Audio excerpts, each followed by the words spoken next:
የጎሮ ደብረ ምህረት ቅዱስ ገብርኤል ካቴድራል ግንቦት 1991 ዓ.ም የተመሰረተ ካቴድራል ነው። ካቴድራሉ በገበሬዎች ይዞታ መካከል በመመስረቱ ይዞታውን ለማስከበር 2 አስርት ዓመታትን የተሻገረ ከፍተኛ ተጋድሎ ተደርጓል። ካቴድራሉ የአምልኮ ቦታውን ይዞታ በማስከበር አዲስ ካቴድራል ሰርቶ ባስመረቀ ማግስት የሰንበት ትምህርት ቤት የሰንበቴ ማህበራትና ማህበረ ካህናትን በማቀናጀት የልማት ሥራ እያከናወነ እንደሆነ የካቴድራሉ አስተዳዳሪ መልአከ አርያም ኤፍሬም ጥላውን ያስረዳሉ። ስመጣ የገጠሙኝ ብዙ አይነት ተግዳሮቶች ነበሩ። ቅዱስ ገብርኤል አምላከ ቅዱስ ገብርኤል ረድቶኝ ነገሮችን በጥበብና ከህዝቡ ጋር በመሆን ነገሮችን ፈተን ወደ ልማት ለመግባት የማመቻቸት ስራ ሰርተናል። ቦታው እንደሚታወቀው ከፍታ ላይ ያለ ቦታ ነው። ይህንን የአምልኮቱን ስርዓት የተሻለ ለማድረግ በባለሙያዎች በተጠና ባለሙያዎች አሳትፌ ሰንበት ትምህርት ቤቱን ለቤተ ክርስቲያኑ አለ የሚባሉትን ሊቃውንት ወይም የዚህ ባለሙያ የሆኑ ኢንጂነሮችን በማሰባሰብ ነው ስራውን ልጀምር የቻልኩት። በካቴድራሉ ዘርፈ ብዙ የልማት ስራዎች ሲሰሩ ከባለድርሻ አካላት ጋር በመግባባት ነው። ይሁንና ከይዞታ ማስከበር ጋር በተያያዘ የነበረውን ፈተና በመሻገር ዛሬ ካቴድራሉ ወደ ልማት ስራ ሊገባ ችሏል። ቦታን ከማስከበር ዙሪያ በዙሪያ ያለው ቦታ ህጋዊ አልነበረም፣ ካርታ አልነበረውም፣ ሰነድ አልነበረም። የሚያስፈልገውን ሰነድ በመሰነድ ወደ ፍርድ ቤት የሚሄደው ወደ ፍርድ ቤት ለማድረግ ካርታ እንዲሰራ አድርጌያለሁ። የገጠመኝ ነገር በቦታ ጉዳይ ከፍተኛ ጉዳይ ገጥሞኛል እንጂ በሰበካ ጉባኤ፣ በማህበረ ካህናት፣ በሰንበት ትምህርት ቤት የአቅም ማጣት የገንዘብ ማጣት ካልሆነ የፈተነኝ ሌላ የሰው ፈተና አልገጠመኝም።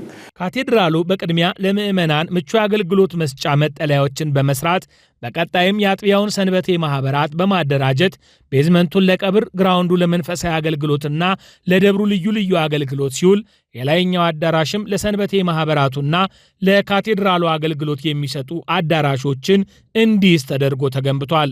ጎሮ ደብረ ምህረት ቅዱስ ገብርኤል ካቴድራል የሚሰሩ ልማቶች ከካዝና እየወጡ ባጀት ኖሯቸው አይደለም እየተሰሩ ያሉት።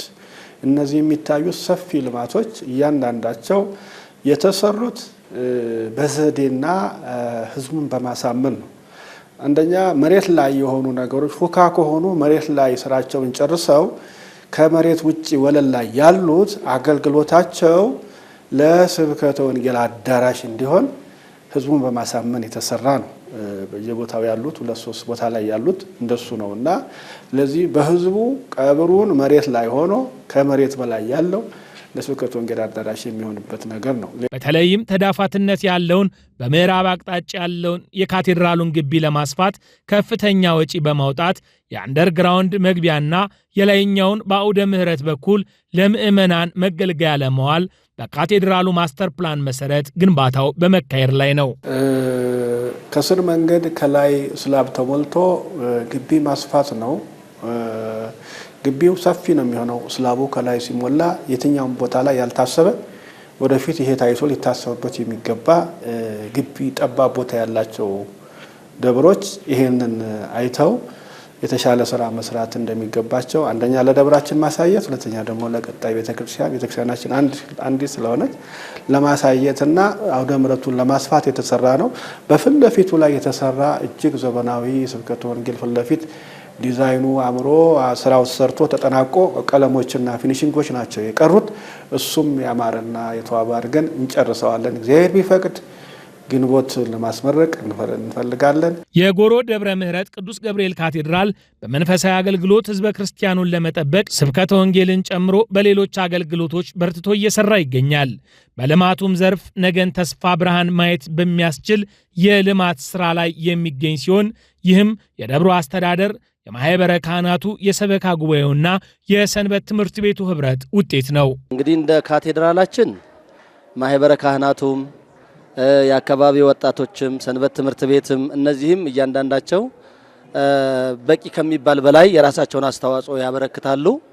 እነዚህን ደግሞ በየደረጃቸው አሰልፎ ወደሚፈለገው ውጤት የማብቃቱ ስራ የክቡር አስተዳዳሪያችን የመልአከ አርያም ኤፍሬም ጥላሁን ነው። እነዚህን ካላቀናጀህ ብዙ የሚበተኑ ነገሮች አሉ፣ የሚበላሹ ነገሮች አሉ። ማህበረ ካህናቱ እንደ አንድ ቃል ተናጋሪ እንደ አንድ ልብ መካሪ ናቸው። ይሄ ደግሞ የተሰራ ነው፣ ዝም ብሎ የመጣ አይደለም። ሰላም ነው፣ ፍቅር ነው፣ አንድነት ነው። ስለዚህ እሳቸው ግን በዋናነት ምእመናኑን፣ ሰንበት ትምህርት ቤቱንና ወጣቶቹን፣ ማህበረ ካህናቱን በምን አይነት ልክና ደረጃ መስራት እንዳለባቸው በጣም ጠንቅቀው ያወቁ ስለሆነ እነዚህን በልካቸው ስለያዟቸው ሁሉም የራሳቸውን አስተዋጽኦ አድርገዋል። ዋና ትኩረታቸው እነዚህን ማዋሃድ ነው።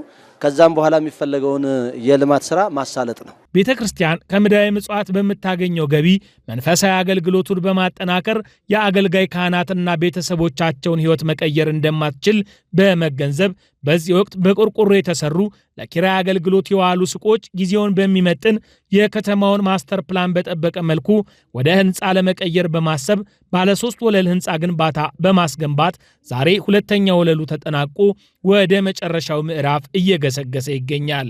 ቆርቆሮ በቆርቆሮ ሊቀጥር ስለማይገባው ወደ ዘመናዊ ፎቅ አምጥተ ነው G+3 የተባለው እሱ ነው። ፈቃድ አውጥተን ነው አሁን በሚገባው መንግስት በሚፈቅደው ፈቃድ መሰረት ነው የተሰራው።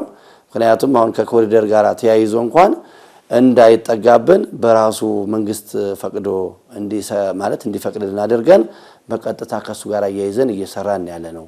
በምስራቅ በኩል ያለው ግራውንድ G+ ህንፃ ለሁለገብ የገቢ ለቤተ ክርስቲያኗ ገቢ ምንጭ እየሰራ ያለው አንደኛ ህዝቡን በማሳመን ኮንትራክተር ማነው በሱቆች አሉ እነሱን አደራይቶ በገዛ ገንዘባቸው ለረጅም ጊዜ ቤተ ክርስቲያኗ የምከፍላቸው ነገር ግን ቦታውን በመንግስት አልሙ ስላለ ያለንን ቦታ ከተማ በሚመጥነው በዲዛይን በስነ ስርዓት ሰርቶ ለቤተ ክርስቲያኗ ቋሚና ሀብት ማፍራት ስላለብን በዚህ ምክንያት በተከራዮች ገንዘብ ነው እየተሰራ ያለው እንጂ በቤተ ክርስቲያኗ ይሄን ህንፃ መስራት አትችልም።